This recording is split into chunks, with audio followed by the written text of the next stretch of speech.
भगवान शंकर ने सोने की लंका रावण को क्यों दी थी? हर हर महादेव भक्तों। छल कपट से प्राप्त की गई वस्तु कभी स्थायी नहीं रहती, उसका विनाश अवश्य होता है। रावण द्वारा छल से प्राप्त की गई सोने की लंका भी जलकर भस्म हो गई। जाने सोने की लंका किसने बनवाई और किसके शाप के कारण जलकर भस्म हुई। राजाधिराज कुबेर संपूर्ण ब्रह्मांड की धन संपदा के स्वामी होने के साथ देवताओं के भी धनाध्यक्ष हैं।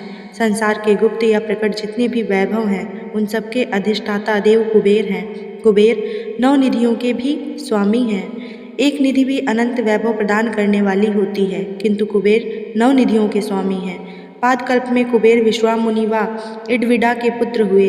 इनकी दीर्घकालीन तपस्या से प्रसन्न होकर ब्रह्मा जी ने इन्हें लोकपाल का पद, अक्षय निधियों का स्वामी, पुष्पक विमान व देवता का पद प्रदान किया। कुबेर ने अपने पिता विश्वामुनि से कहा कि ब्रह्मा जी ने मुझे सब कुछ प्रदान कर दिया, परंतु मेरे निवास के लिए कोई स्थान नहीं दिया है।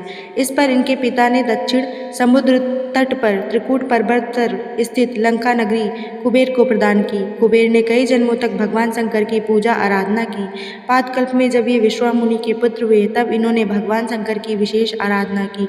भगवान शंकर ने प्रसन्न होकर इन्हें उत्तर दिशा का आधिपत्य, अलकापुरी का राजा, चैत्र रथ नामक दिव्य वन और एक दिव्य सभा प्रदान की।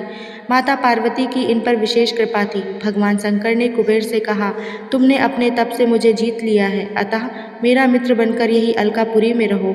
इस प्रकार कुबेर भगवान शिव के भी घनिष्ठ मित्र हैं। एक बार कुबेर ने भगवान शंकर के पास जाकर कहा, मैं आपसे कोई सेवा करना चाहता हूँ, मुझे कोई सेवा बताएं। भगवान शंकर ने कहा, मेरे हृदय में तो श्री राम बसते हैं, वही मेरा धन है, मुझे किसी वस्तु या सेवा की आवश्यकता नहीं है। भगवान शंकर के मना करने पर कुबेर भंडारी प्रतिदिन माता पार्वती से विनती करते, माँ मेरी आप दोनों की सेवा करने की बहुत इच्छा है, कोई सेवा बताओ। एक बार भगवान विष्णु और लक्ष्मी जी भगवान शंकर और माता पार्वती से मिलने कैलाश पर्वत पर आए। ठंड के कारण लक्ष्मी जी ठिठुरने लगीं। सर्दी से बचने के लिए उन्हें पूरे कैलाश पर्वत पर कोई स्थान नहीं मिला। तब लक्ष्मी जी ने माता पार्वती से पूछा, आप इस पर्वत पर कैसे जीवन व्यतीत करती हैं। इसके बाद माता पार्वती ने वैकुंठ धाम की यात्रा की। वहाँ के वैभव को देखकर पार्वती जी ने ठान लिया कि वे भी अपने और शंकर जी के लिए ऐसा ही महल निर्मित कराएंगी। अपनी इच्छा को उन्होंने भगवान शिव के सम्मुख रखा, परंतु भगवान शंकर तो वैरागी ठहरे, वे कुछ नहीं बोले। एक दिन माता पार्वती ने कुबेर से कहा, तुम्हारे पास बहुत संपत्ति है, तो सोने का राजमहल लंका बनवा दो, मैं शंकर जी को मनाकर उसमें ले आऊँगी। कुबेर को बहुत प्रसन्नता हुई कि मेरी संपत्ति का उपयोग शिव सेवा में होगा। मेरे द्वारा बनवाए गए राजमहल में भगवान शंकर माता पार्वती सहित विराजेंगे। कुबेर ने अपनी सारी संपत्ति लगाकर देवताओं के शिल्पी विश्वकर्मा से सोने का राजमहल बनवा दिया, जिसे देखकर सभी देवताओं को बड़ा आश्चर्य हुआ। भगवान शंकर ब्रह्मा हैं तो माता पार्वती ब्रह्म विद्या हैं। ब्रह्मा ब्रह्म विद्या के अधीन रहता है। भगवान शंकर को पार्वती जी अति प्रिय हैं। पार्वती जी जो कहती हैं वही शंकर जी करते हैं। माता पार्वती ने शंकर जी से कहा, कुबेर ने बहुत परिश्रम और प्रेम से सोने का राजमहल बनवाया है, थोड़े दिन यदि हम वहाँ रहें तो इसमें क्या हर्ज है। आप तो स्वयं आनंद स्वरूप हैं, आपको शमशान में भी आनंद है, पेड़ की छाया में भी आनंद है, तो क्या राजमहल में आपको आनंद नहीं होगा। भगवान शंकर ने कहा, कुबेर ने राजमहल तो अच्छा बनवाया है, किंतु उसने अभी वास्तु पूजा नहीं की। वास्तु पूजा के बिना वहाँ हम कैसे रहेंगे। शंकर जी और पार्वती जी अभी ये सब बातें कर ही रहे थे। उसी समय वहाँ रावण भगवान शंकर के पूजन के लिए आया। शंकर जी जानते थे कि रावण प्रकांड विद्वान है, फिर भी उन्होंने रावण से पूछा, वास्तु पूजन कराना है, तुम्हें वैदिक मंत्रों का ज्ञान है। रावण के हाँ कहने पर भगवान शंकर यजमान बने और रावण पुरोहित बन गया और सोने के राजमहल का वास्तु पूजन सानंद संपन्न हुआ। रावण बड़ा लोभी था। सोने का राजमहल देखकर उसकी नीयत बिगड़ गई और वह मन में सोचने लगा कि किसी तरह यह राजमहल मुझे मिल जाए। पूजन के बाद भगवान शंकर ने रावण से कहा, पुरोहित जी आपको जो उचित लगे वह दक्षिणा मांग लो। रावण ने कहा, मैं जो मांगूं वो आप मुझे देंगे। भगवान शंकर ने कहा, मेरा नियम है कि मैं किसी से ना नहीं कहता हूँ। रावण ने कहा, महाराज यह जो सोने का राजमहल है जिसका वास्तु पूजन मैंने करवाया है, उसे आप दक्षिणा में मुझे दे दें। यह सुनकर भगवान शंकर ने पार्वती जी से कहा, ब्राह्मण है मांग रहा है, मांगना मरने के समान होता है। हम लोग सोने के राजमहल में रहें या कहीं और क्या फर्क पड़ता है। कोई गरीब राजमहल में रहकर सुखी होता है तो हम उसको देखकर ही सुखी हो जाएंगे। भगवान शिव याचक के लिए कल्प वृक्ष हैं। जैसे कल्प वृक्ष अपनी छाया में आए हुए व्यक्ति को अभिष्ट वस्तु प्रदान करता है, वैसे ही शिव के दरबार से कोई खाली हाथ नहीं लौटता। वे उपासकों के समस्त अभाव दूर कर देते हैं और देते देते अघाते भी नहीं हैं। औघड़दानी शिव के दान को देखकर लक्ष्मी जी ईर्ष्या करती हैं कि जो वस्तुएं वैकुंठ के भी दुर्लभ हैं, वे शंकर जी इन कंगालों को बांट रहे हैं। शंकर जी ने रावण से कहा, चलो तुम्हें राजमहल दिया।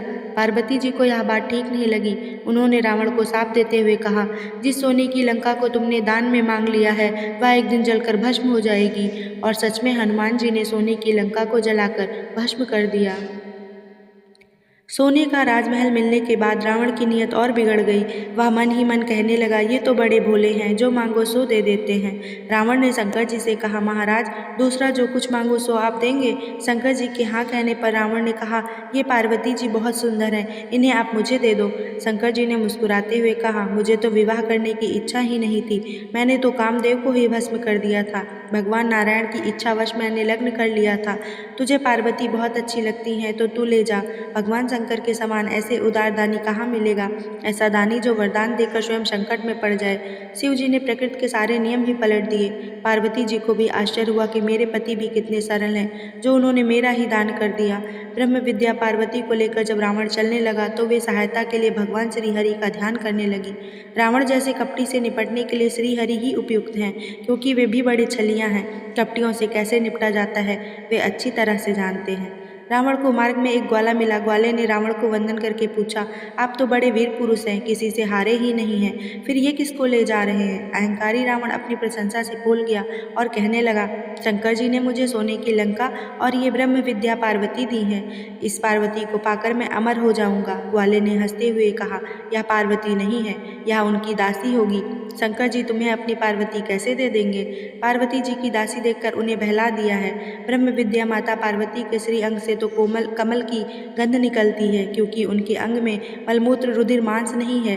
तुम परीक्षा करो, यदि कमल की गंध ना आए तो समझ लेना कि ये पार्वती जी की दासी है। पार्वती जी ने अपने श्री अंग से तीव्र दुर्गंध प्रकट कर दी। रावण की बुद्धि भ्रमित हो गई। उसने कहा, इनमें से कमल की सुगंध तो नहीं आ रही, दुर्गंध आ रही है। ग्वाले के वेश में श्री हरि ने कहा, तब तो यह पार्वती की दासी है, वे पार्वती तुम्हें कैसे दे देंगे। मैंने सुना है कि पार्वती जी को शंकर जी ने पाताल में रख दिया है, तुम इन्हें छोड़ दो। रावण ग्वाले की बातों में आ गया और पार्वती जी को छोड़कर चला गया। तब भगवान श्री हरि ने वहाँ पार्वती जी की पूजा और स्थापना की। दक्षिण भारत में गोकर्ण महाबलेश्वर नामक स्थान है, जहाँ पर द्वैपायनी जगदम्बा पार्वती जी का मंदिर है। धन्यवाद। ऐसी ही कहानियों के लिए मेरे चैनल को लाइक, शेयर, कमेंट और सब्सक्राइब करना ना भूलें। हर हर महादेव।